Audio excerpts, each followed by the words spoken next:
Trying to get a little Buffalo ambiance. Lake effect. If you all would take your seats, and if you don't stop talking, I'm going to start calling you by name. Thank you very much, and welcome to our late afternoon featured speaker event. And I'm very pleased to be able to introduce my good friend, longtime colleague, Corey Anton, who is a professor of communication studies at Grand Valley State University, and he's also a fellow of the International Communicology Institute and vice president of the Institute of General Semantics and a past president of the Media Ecology Association. It's true. That would be a point where you would applaud. Whoop-de-doo! Whoop-de-doo! It's okay. It's okay. It's okay. He's also a past editor of Explorations in Media Ecology.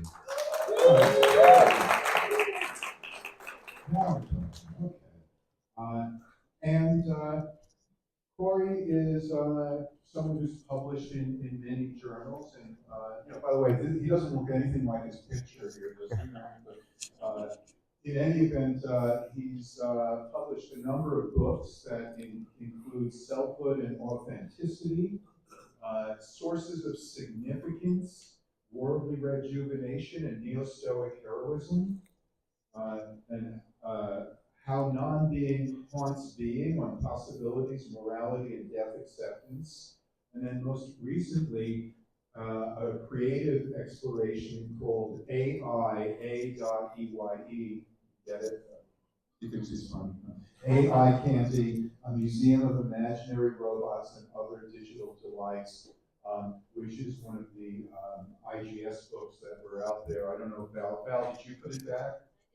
Okay, good. So it's out on that table with the other IGS books. He's also co-editor or editor of Valuation and Media Ecology, Ethics, Morals, and Laws, co-editor of Korzybski and also co-editor of Taking Up McLuhan's Cause, which is a collection about formal cause.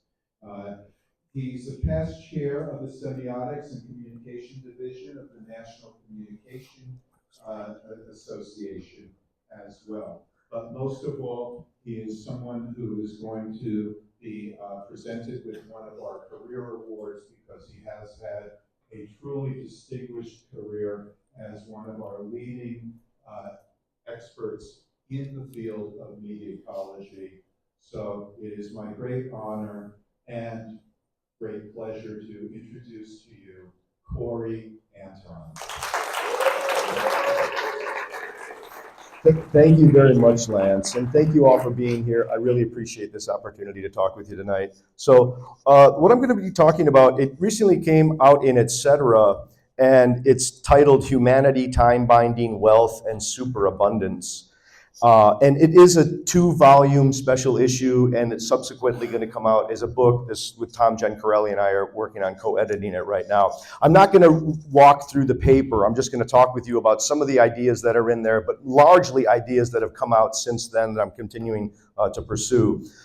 Basically, what I want to try to do here, and I have so much information, and I know people don't want me to go like an hour and a half, but I'm going to try to keep it to like an hour or under an hour, and I'd like to keep time for discussion. But I have basically about 4 parts to my talk. I want to begin with an overview of how humans are unique, and I'm talking qualitatively unique.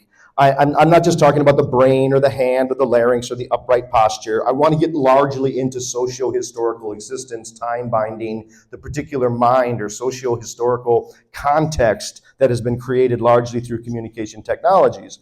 Second, I want to review how that uniqueness of the human has been accelerating and is growing quite rapidly. I have 5 rough benchmarks from different kinds of revolutions. And I'm not going to go, this is going to be fairly short, as the previous one as well. It's going to be fairly short, but it's roughly about about 50,000 years ago, about 10,000 years ago, 200 years ago, 70 years ago, and then 5 years ago. And we're going to try to get at this key technological changes that have happened in those times. Third, and this is probably the bulk of the talk that I want to get into, is called, I want to discuss the nature of superabundance. And I want to make that concept very clear. I want to offer a range of examples. And I want to make very clear before I get too far into this, I am not for or against superabundance. I'm going to try to show that in some way, its ambiguity and ambivalence is probably what we're all going to feel as superabundance becomes more prevalent throughout the culture. There's going to be many gains and many losses. And just right here blanketly, I would say, I'm not just talking about land and property. I'm talking about something very specific to the human, largely time binding and the particular kind of wealth that comes from time binding. And then I would like to open up, the fourth and finally, I'd like to open it up for some group discussion and questions. Let me wrap up my sort of preview of what I'm going to say tonight by saying there's two background sediments of concern that are motivating this, and I would encourage you to think about these as I'm proceeding. I've heard many people say both of these sentences. My guess is you all have as well. One is, this is the first generation to not be doing better than their parents. I've heard it said. Another one is, kids today just don't want to work. And so please keep those two in mind as we get a little bit further, especially as we approach this issue of superabundance. Okay, so I'm going to go on to my first issue here, which is how humans are unique. I think for me, one of the real great resources on this is Alfred Korzybski, particularly his book, Manhood of Humanity. He lays out what he calls classes of life. And you want to understand that Korzybski was an engineer, and he was very influenced by the rigors of mathematics, and he thought that mathematics had a lot to teach us, and if we could understand some of the relations in mathematics, we might come to a better self-understanding. So let me begin with a sort of an observation that Korzybski makes. He says, there's something very significantly different about a point, a line, a surface, and a cube. A point, a line, a surface, and a cube. That points, they have certain properties, but there's something more to a line than just being a series of points. In the same way that a surface, it has points and it has lines, but a surface is not reducible to points and lines in the same way that a cube, it has points and lines and surfaces, but a cube brings on new dimensions and new properties that can't be found in the other lower, as it were, objects of investigation. What Korzybski would say is there's unique properties to each. Unique properties. And I think properties is probably the key word there. Now, what he does when he takes that basic insight of mathematics, he steps back and he says, I don't know if we really have adequate categories for understanding ourselves in the natural world around us. And he says, when we look, there seem to be very different classes of life.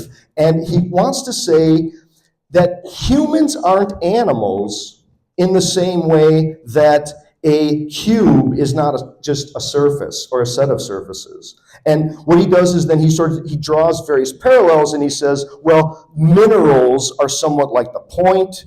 The line is somewhat like the plant. And plants, he says, are chemistry binders. That is, plants, they gather chemicals in order to sustain their life. Then, as you move on, you go to animals, right? Animals are somewhat the parallel to the surface. Animals are what he calls time binders. Time binders, space binders, excuse me. They are space binders, right? The animal roves through space to gather the chemicals that it needs in order to sustain its life. And then the human, he suggests, is uniquely the time-binding species. And when he says that humans are uniquely time-binding, he's trying to say that time-binding is a way to designate the human while not reducing them to their animality. What he says is that treating humans as animals is like applying inches to measuring weight. It's one of the examples that he gives, right? Now, if I say that, time binding is uniquely human, that humans are technologically inclined, or to use Kenneth Burke's expression, that they're separated from nature by instruments of their own making, I think a way to come into it is to say, well, what exactly is this unique property of time binding? What exactly is it? I think Korzybski has an answer. Ready? Wealth. Wealth. Animals do not have wealth. Humans do. That's part of what we mean by the socio-historical condition that we're all in. That we enjoy something like the benefits of the now deceased. And we're all socially, historically, we're in a surplus of values that we're all enjoying that's helped us to become who we are. Now, when we're talking about wealth here for Krzyzewski, he means it in a very specific way. He thinks that contemporary economic theories are what he calls part of the childhood of humanity, and that they don't understand the kind of dynamics of wealth, which he divides into two categories. Right? For Krzyzewski, there's two kinds of wealth. One is what he calls kinetic use values, and one is what he calls potential use values. Now, a kinetic use value is the immaterial part of culture. It's knowledge, practices, techniques, maneuvers, procedures, protocols, templates, systems. They're all of the ways that we've learned how to do things through some imparting of some kind of, again, a knowledge, a practice, a technique. Very different than the potential use values. Potential use values are things like the material culture. They're artifacts, tools, buildings, roads, recorded music, those kinds of things. What makes communication and communication technology so fascinating is that they're an interesting combination of both kinetic and potential use values. That they can be appreciated as instrumental to further ends, but they also can be enjoyed as ends in their own right. Now, I'm going to try to move on to my next observation about the kinds of revolutions that have happened, and to illustrate these kinds of time binding and forms of wealth. I think the thing to just keep in mind is that this has been a very long road to get here, but it's accelerating roughly in what I'm going to call around the Industrial Revolution. But let me walk through these 5 different revolutions, and I don't want to spend too much time on it. I do want to do a little bit because I know people here are very familiar with this sort of history of communication technologies in the different epochs and all these different impacts on our lives, how they've shaped our sense of space and time. But let me begin here with the cognitive revolution, and this is somewhat drawing upon Harari's work. So language, and I'll place it 50,000 years ago. He places it somewhere between 70 and 40, but we'll just say 50 for convenience sake. And this is when language as we know language can be arguably definitively identified. Could have happened earlier, perhaps, but we know that it's there at least basically 50,000 years ago. And the 3 characteristics of language are basically a particular kind of syntax that allows for increasing degrees of specificity and use of denotation, the use of gossip, oftentimes gossiping about what other people have said, and then also talk about fictions. Now, it's hard to imagine how those 3 things come together to produce a sort of a fantastical animal that's very different than other kinds of animals, but it does. It sort of opens us to history in a very profound way. And language is a kinetic use value. Language is a technique for making sounds meaningful, and it was geared into a sort of, the organismal capacities that we have. Now, the next revolution that I want to get at is called the agricultural revolution. Many people are familiar with this, roughly about 10,000 years ago.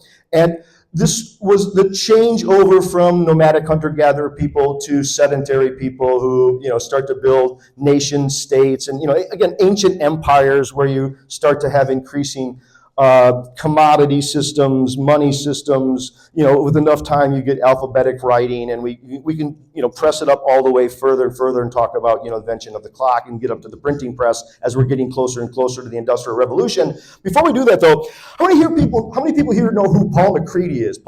Anybody know MacCready's explosion? MacCready's explosion. Anybody? Paul MacCready. 10,000 years ago, at the beginning, the dawn of the agricultural revolution, if you took the biomass of humans and their domesticated animals' pets, right? So humans, along with their pets and their domesticated animals, and you compared them to all other land vertebrates, 10,000 years ago, humans in that biomass, that aggregate, was less than 1% of land vertebrates. Today, anybody want to hazard a guess at what that percentage is? 40, 98%.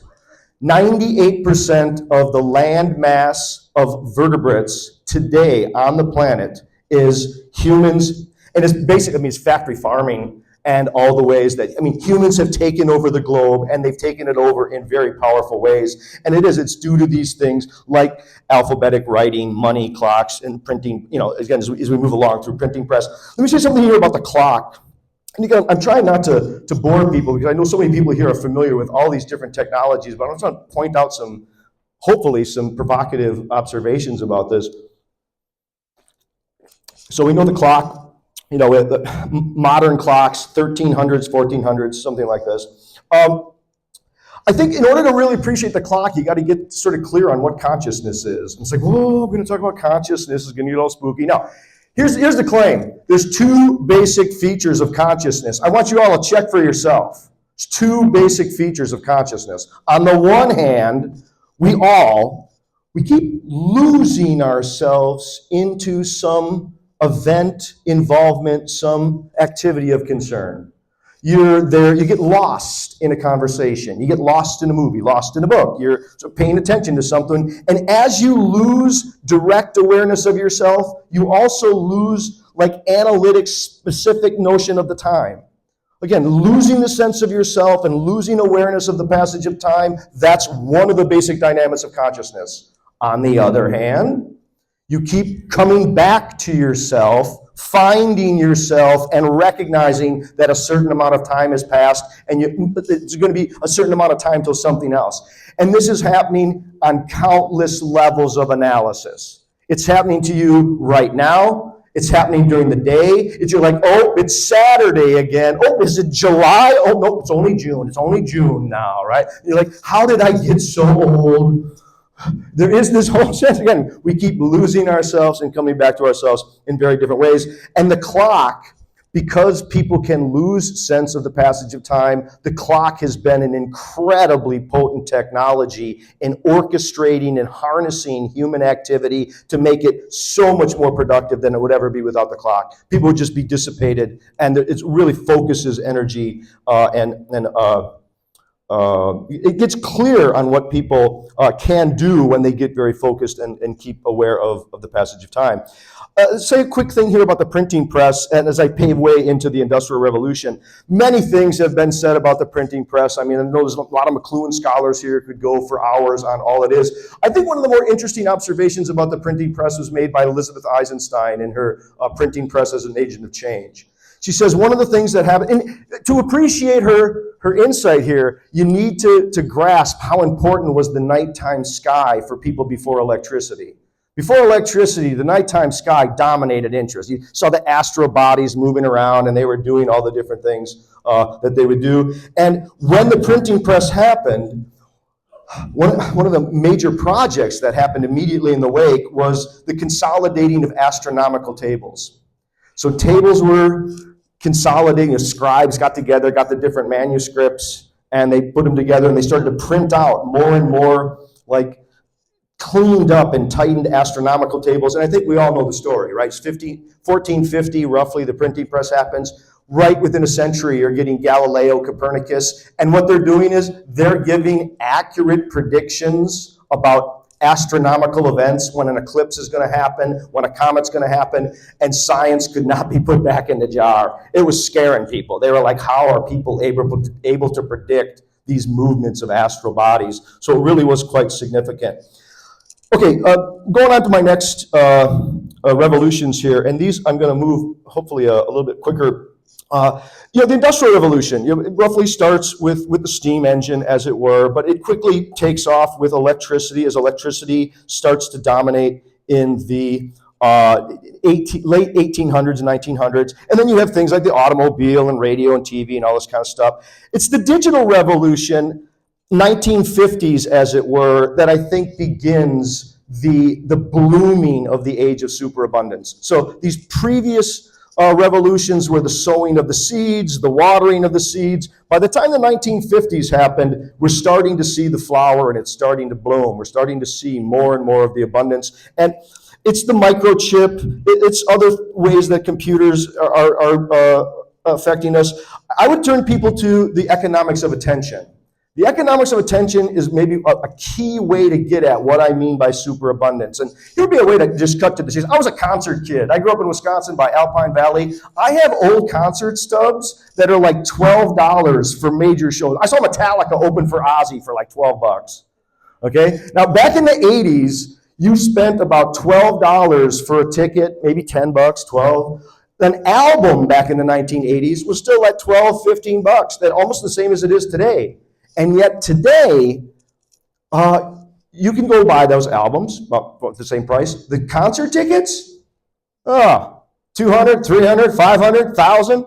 It can be super expensive. And so what happened was the economics of attention. Throughout history, what was scarce was information. People had lots of attention, and they couldn't get enough information to satisfy them. By the time of the 1950s, you're starting to get proliferation of information, especially as that information gets digitized, and hence you get the musicians started to realize that because of peer-to-peer sharing, and this is why Metallica sues Napster. Right? I mean, they had to sue Napster because they knew that the music could be distributed and undercutting any profit that Metallica was making. But the logic that the music industry took was that, well, instead of touring around and trying to like somewhat give the music away in order to promote it and try to get people to buy the albums, instead they went, we're basically going to give the music away in order to sell the opportunity for a live performance. And that's how they were able to, again, keep that market alive.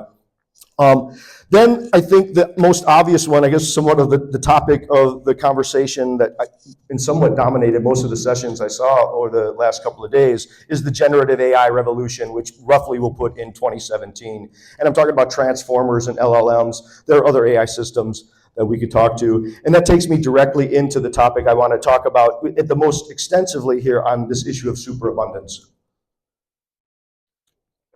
Okay, so what do I mean by superabundance? Well, I think what I mean by superabundance, it's mainly, not exclusively, mainly the proliferation of kinetic use values. It's the proliferation of kinetic use values. Again, kinetic use values are procedures, techniques, they're maneuvers, they're ways of engaging the world to some end rather than just having something given to you. And I think one way to get at this is we need to talk a little bit about electricity, and in particular, on buttons. Do you ever wonder what an on button is? I think more people should think about on buttons. On buttons are really weird historically. I mean, they're very, very strange, an on button. You know, a book doesn't have an on button. The on buttons have created a world of bystanders, onlookers, people on the sidelines who are able to get services, entertainment, and labor at the push of a button. The push of a button, right? Basically created this demand for ease and convenience, and I'm going to talk a lot about this in a second, the demand for frictionless existence. Frictionless life substitutes is part of the age of superabundance.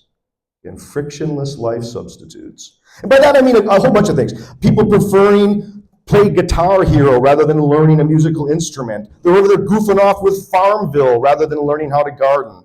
People, young people, maybe older people, they're spending a lot of time gambling. They want to be a professional gambler or doing app design that they're going to scale and sell rather than trying to be an entrepreneur. Or young people engaged in chat bots with porn rather than trying to develop relationships.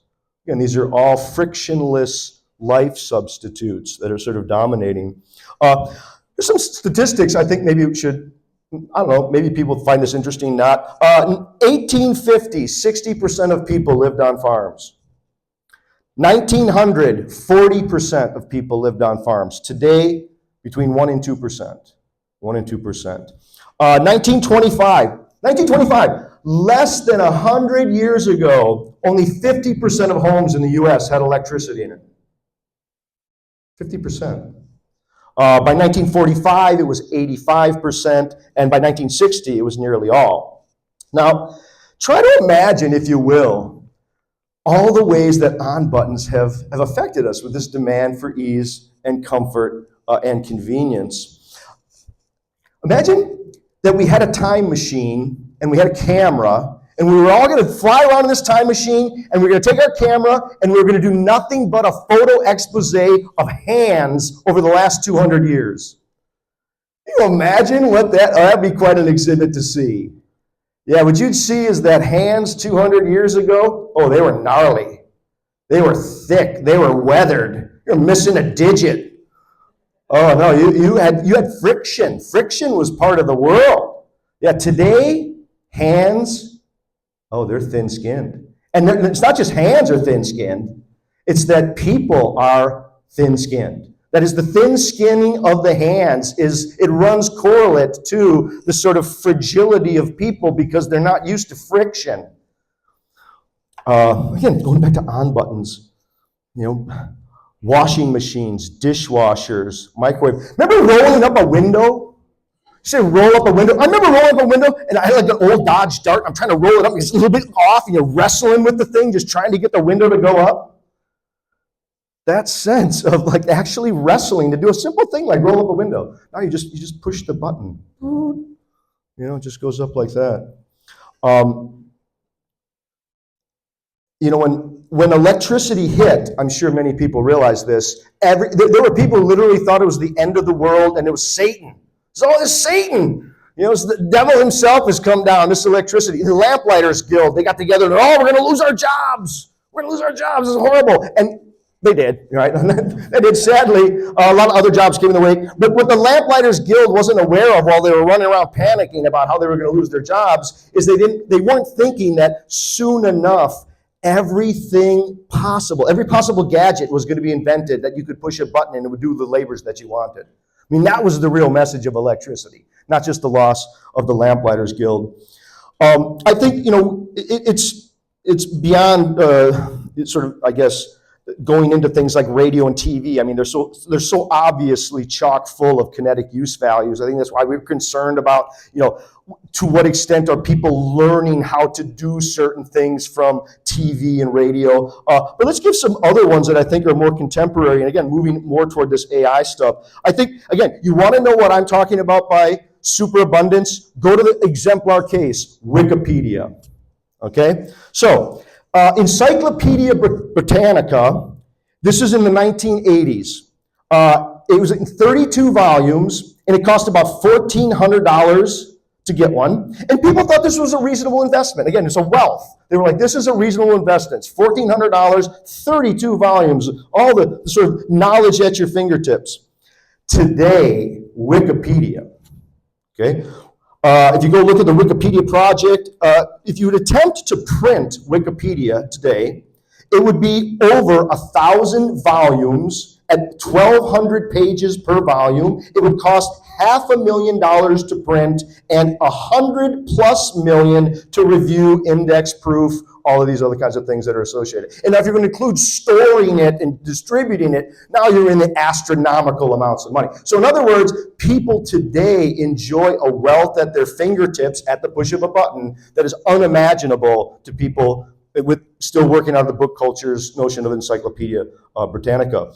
Try to think for a moment of YouTube. Again, just 2005. Wikipedia is 2001. YouTube, 2005. YouTube is basically an unending stream of potential and kinetic use values. Have you ever noticed how many things you can learn to do on YouTube? You can change a Moen faucet. You're going to learn how to do a guitar. You're going to learn how to make a standing rib roast as a 5-star chef would make it. It's there. You want to, again, a tutorial on some computer package. It's unbelievable the amount of information that YouTube is able to give to people. I think, that it also, all this is very related to highly efficient workplaces, fast food, and the ultra processed foods, super processed foods. And this is why I'm starting to tip my hand a little bit more toward, I'm not necessarily thinking this is all a good thing. I'm going to start to play my cards in the other direction of how some of this has some serious drawbacks and some consequences. But let me talk for a minute about generative AI, because I know a lot of people have talked about that. How many people here know what Hugging Face is? Okay, we got 1, 2. People, I don't have time to pull it up here, but you really want to learn what Hugging Face is. Hugging Face, you should all go right now. Go to Hugging Face, and it is an AI portal. It has thousands of different AI systems available. They're free. They're available to the public. They're still in the beta stages. And if you go to the spaces section, you will find just, again, an incredible wealth of things that do labor at the push of a button. Many of them are quite creative. So Hugging Face has AI systems that do things like image creation, like many people have been talking about. I'm not sure how many people realize there are systems that do prompt creation from images. It's called Clip Interrogator. You can load in any image and you can ask it, tell me what's the positive prompt or negative prompt. It also does voice cloning, QR creation. It will do image animation, image merging. It's really quite mind-blowing to go check it out. My guess is many people are familiar with ChatGPT. I heard many people reference it today. How many people here use Perplexity? A couple of people. Again, if you're not familiar with it, go check out Perplexity. It's a far superior AI system to ChatGPT, partly because it cites its sources. You know, you can go and you can double check the sort of stuff that's going on there. Now, maybe some more detail here on how superabundance is increasing and right around the corner. So it was in 1997 that Deep Blue beat Garry Kasparov. Right, so the famous chess champion, he was defeated, and it was quite a shock to the chess community. Now, in 2014 to 2017, DeepMind released AlphaGo, and AlphaGo was then able to beat the best Go player in the world. Right, and again, this sort of shocked the community. And then you have the really strange stuff of AlphaZero. We know what AlphaZero is. See, AlphaZero came after AlphaGo. AlphaZero was, unlike AlphaGo and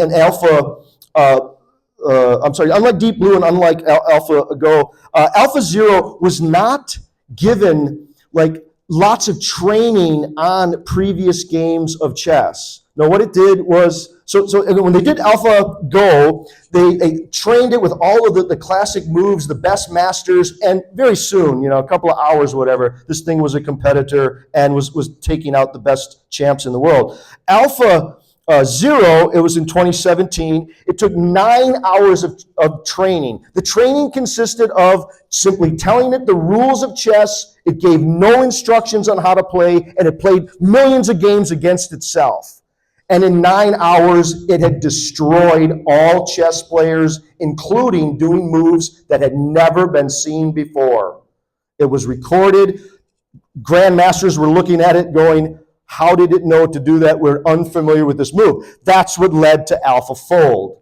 Okay, AlphaFold is one of this, again, hopefully people are familiar with AlphaFold. AlphaFold is, I guess, the sort of latest, greatest, as it were, creation by DeepMind, and it's Google's DeepMind, and it predicts the folding of proteins, right? The folding of proteins. And the claim from the folks at Google was that in a few weeks, and you want to send me an email, I'll send you the link if you want to look this up yourself, but they claim that in a few weeks, they did 400 million years worth of research, and they're now able to predict accurately the folding of 200 million proteins, basically all known proteins.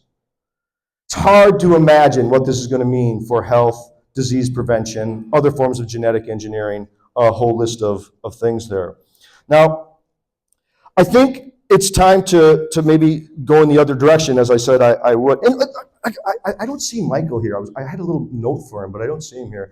I think the thing that people should, again, think more about is that it's because AlphaFold was able to do things that were never thought before, that I think people need to be very careful about when they speak with a disregard of synthetic data. They go, oh, these AIs are just generating synthetic data. Well, okay, that's true, but it doesn't mean that it's all just going to be this lossy JPEG. Right? The lossy JPEG argument, which is kind of a classic argument against ChatGPT, it starts to wash once you get into systems that are as complicated as AlphaZero and AlphaFold. Because what you're going to get is you're going to get systems that are able to solve problems in unique ways that humans wouldn't have thought of before. Daniel Dennett's got some really interesting observations on this where he says, if you were to take away, say, a Chaucer or a Mozart or a Shakespeare, you'd basically be removing like one odd, interesting person who did a lot of creative things in the world. But if you were to remove, say, Newton or Einstein or Darwin, you really wouldn't have done that much because eventually that material would have been discovered. And so what you start to realize that what we're calling synthetic data may be hyper, super abundant data for the kind of future where we're going to have AI systems that are able to creatively problem solve in ways that humans couldn't even imagine. Now, I want to turn to some of the difficulties of this, and the term that I'm using is symbolic inflation. This will be the first concept, then I'll move on to my last couple of observations here. Symbolic inflation, I think, is one of the main problems of this proliferation of kinetic use values. So take something like literacy. Literacy is a kinetic use value. It's a procedure, it's a technique that says anything said can be written. It's a logic of transformation that can be taught. It's not a thing bestowed. There's a sense in which, pens and books and papers, they can be handed down as a potential use value. But the technique of writing, the notion of alphabetic script, no, that's a kinetic use value. But what that means is the baseline accomplishment of one generation becomes the expectation of the next generation. There's no way to be illiterate in an oral society. But now, in a highly literate society, because our laws are created through literacy, there is a massive demand for people to be literate or to suffer the consequences of not being able to handle some of the complexities of our very legalistic system. Again, you want to get at symbolic inflation? Look at the 1960s Olympics and what was required to earn the gold medal in gymnastics. YouTube is wonderful. Go look for yourself.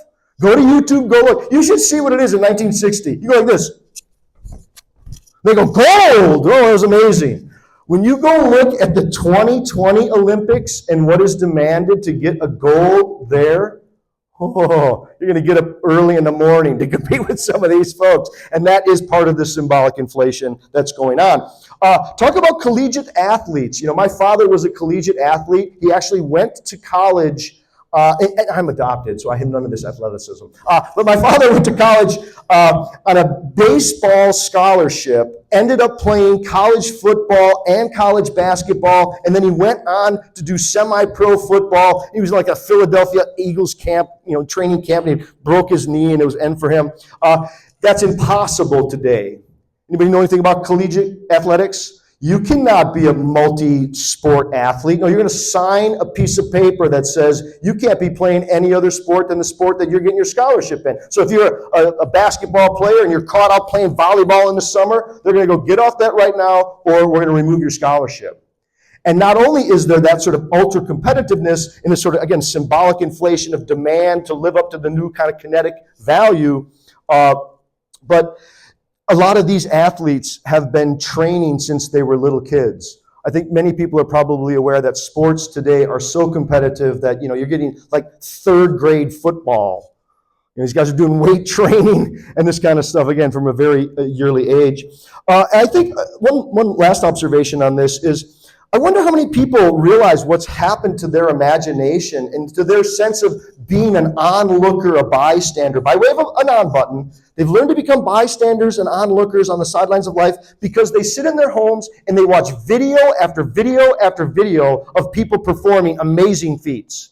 And what's weird is, before there were, distribution of this kind of information across channels, across the globe, you kind of had maybe a couple of talented people in your neighborhood, and you're like, wow, you're pretty good at guitar. Wow, you do that dance quite well. But now we're all accessing very rare people from around the globe, and we're normativizing these very high levels of accomplishment. And I think for some people, it's very inspiring and encouraging. For other people, it makes them go, ugh.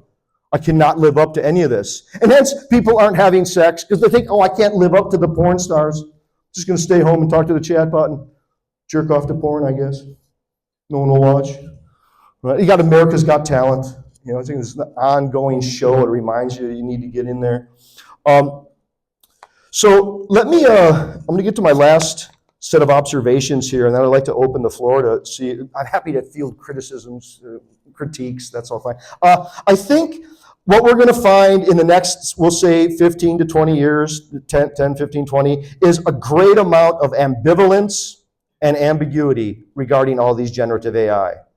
So let me first start with this, that there is a growing divide. I think and it was beautifully addressed yesterday by our speaker, Corey, yesterday, on this sort of growing divide between the haves and the have-nots by mega monopolies and this kind of stuff. And I think it's true. I think that is one of the downsides. Superabundance means there's superabundant now competitive markets. I mean, there's a lot of different ways to talk about superabundance, but it's true that because of the proliferation of both kinetic and potential use values, there is a growing gap between the haves and the have-nots. I think we can all agree to that. But the baseline of the have-nots has actually been elevated. The baseline has been elevated even though there's an acceleration, again, between the haves and the have-nots. A different way to say it is, many young people who are hanging around maybe in their parents' basement and don't have a job, they enjoy entertainments from around the world at the push of a button. They live better than royalty did throughout most of history. Yeah, they're hanging around in climate-controlled environments, playing video games, maybe having a pizza delivered later. Yeah, that's sort of what's going on, right? And so, again, people say, kids today don't want to work. Well, of course they don't want to work. Of course. Not only has the workplace become so streamlined and so efficient with more button pushing and more electric sort of automation that they've robbed most of the enjoyment and job satisfaction out of it, but they're like, why would I want to go work? I'm hanging around my parents' basement. I got pizza coming. My buddies were going to go game for a while. Right? They're sort of already there going, I'm enjoying my life, right? They're already enjoying it and going, what's the deal? And this is also related to this, I want to get to this, the acceleration between the haves and the have-nots, but the elevated baseline. Again, this claim that this is the first generation that's not doing better than their parents. Okay, if we're talking about property, just sheer home ownership, point well taken. Okay, very good. But if we're going to talk about the quality of life that people have, no, everyone today is doing better than everyone has before. Do you really want to go back to life before germ theory?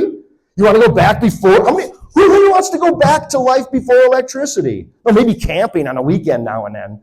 But you really, we have this big concern about blackouts. Oh, there's a blackout. Yeah, people are very concerned because they lost electricity. It's like, oh no, I'm not going to be able to make things happen at the push of a button. Well, I do. I need to push the button, right? So I think it's true that it depends upon where you're at. This generative AI revolution is very likely to be a boon, a real gain for third world and developing countries. For modern industrialized Western countries, there's going to be a lot of hurt. It's going to be potentially very, very disruptive, right? So let me talk about the ambiguity and the ambivalence, and I'll try to give a list here real quickly here. And how am I doing? And I'll see if we can go to questions and whatnot. I think when you listen to the people who are really into this, who are in the wake of the AlphaFold discovery and the realization that some of these AIs are going to have capacities that surpass what we have right now for human knowledge. Try to imagine what will happen as you get new methods and technologies for, just as an example, assuming that this is possible, inexpensively desalinating ocean water, personalizing education, combating climate change, curing disease, promoting health, generating abundant green energy. That's the linchpin right now. And I think because some of this stuff is open source, this is a huge threat to the major power, like the oil industry, all these other things. I'm not sure that's possible, but if it's possible that an AI system could crack basic laws of physics and make endless renewable energy available to everyone at the push of a button, capitalism collapses on itself almost instantly. Everybody's got solar, they got a little victory garden in their basement, and they're hanging around playing their guitar, going, this is my life now. But again, capitalism collapses should that happen. Also, you're going to see, in a lot of ways, it's going to remove a lot of the drudgery that people have, and it's going to create an unprecedented free time, which, on the other hand, let's tell the story a different way. The generative AI systems are clearly going to create mass joblessness. Mass joblessness is coming. I mean, McLuhan talked about all this back in the 60s, right? It's going to create a really difficult situation for things like cyber terrorism and cyber violence. If you have a scissors and you want to go do some harm, you're going to have to really do some effort on there running around taking people out with the scissors. Again, the scissors are a simple thing designed for cutting, but you can only stab so many people with the scissors. If you give people an AR-15, you can take out a lot of people. It could be really, really dangerous. If you start to give people these sophisticated AI systems, and they're only going to take one psycho, one real bad player who could basically release a bioengineered virus and or a toxin that could wipe out millions, right? Again, it's talked about in the AI community as the alignment problem. It's related to jailbreaking. There's all these other terms that get talked about. It will create, as many people talked about here, many forms of social and political disruption. Everything from deep fakes to the ways that we're going to have, people trolling other people and, pretending to be someone else, voice cloning, all this other kind of stuff, which really leads to something like an erosion of intimacy in the sense of trust. And when trust goes, some way community itself goes, right? We need to be able to trust people, at least to some extent. It really advances the already, ever expanding surveillance capitalism. I think if you are using AI systems, you're probably aware that you're being data brokered. They're scraping data on you and they're selling it to third parties, and they won't tell you who they're selling it to. And again, you're basically a raw surplus for other people to make money on your data. It will create, again, massive amounts of social and psychological instability, perhaps pervasive meaninglessness, and it will very likely give great enablements to dictators and to tyrants. I think the future remains, it's very uncertain, and it will likely provide a huge mix of gains and losses, and it's going to be very difficult to adequately sum it all up. You're going to be going, well, I lost my job, but I cured my Alzheimer's. You're not going to be sure how to feel about it. There's going to be, again, a lot of gains, a lot of losses, and a lot of mix about it. Some of it is going to be how we handle it, how we deal with it. I think for Krzyzewski, if I could maybe end on his insight, Krzyzewski was concerned that many people would live what he calls as a ghoul. As a ghoul. They would imagine that wealth was just there from on high, dropped in their lap, and just given to them, and that we should be arguing about how to distribute the wealth and who should keep it, who should do it, who should distribute it, who should keep it, who has what right to it. I think Krzyzewski was sort of saying, look, we've all fallen into a historical moment. None of us picked our parents. You didn't get to choose where and when you were born. And we've all inherited much wealth from the now deceased in the work of the dead. And I think for Krzyzewski, which I really do support, I think the goal is something like, how well can I contribute back to the world's kinetic and potential use values in appreciation for all those that I've received for nothing? Okay, thank you.